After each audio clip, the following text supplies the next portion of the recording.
চলে এসেছি বন্ধুরা তোমাদের কাছে একটা গোলাপের ভিডিও নিয়ে। এখানে প্রত্যেকটা আমার 9খানা টব রয়েছে বন্ধুরা, মাটির টব, কোনো সিন্ডারে গোলাপ না। খুব সুন্দর করে গোলাপগুলো ফুটছে, দেখো অসাধারণের কালার রয়েছে। আর গোলাপের তো বৈচিত্র্য আলাদা। এখানে একটা হলুদ রঙের তোমাদের দেখাচ্ছি, দেখো প্রায় 10-12 দিন ফুলটা কিন্তু ফুটে থাকে। এখানে একটা সাদা রঙের গোলাপ দেখাচ্ছি, এই দেখো ভেতরে মৌমাছি মধু খাচ্ছি বন্ধুরা, এই দেখো দেখতে পাচ্ছ। আর এখানে দেখো প্রত্যেকটা গাছে সুন্দর করে কুশি এসছে, নতুন নতুন ফুলে ভর্তি হয়ে গেছে। এই দেখো এখানে একটা হাজারি গোলাপ আছে, অসাধারণ সুন্দর। এই কালারটা দারুণ লাগে, প্রচুর পরিমাণে এটার মধ্যে ফুল হয় গুচ্ছিতে, অসাধারণ লাগে। তো সবাই আমরা ইচ্ছে করলে শীতে গোলাপ গাছ করতে পারি, আর বাগান পুরো আলো করে থাকে। গোলাপ মন ভালো করে দেয়, এত সুন্দর গোলাপ।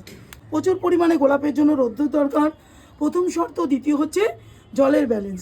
মাটির টবে যদি আমরা সুন্দর করে জলের ব্যালেন্স করতে পারি তাহলে কিন্তু খুব সুন্দর থাকে এই গোলাপ গাছ।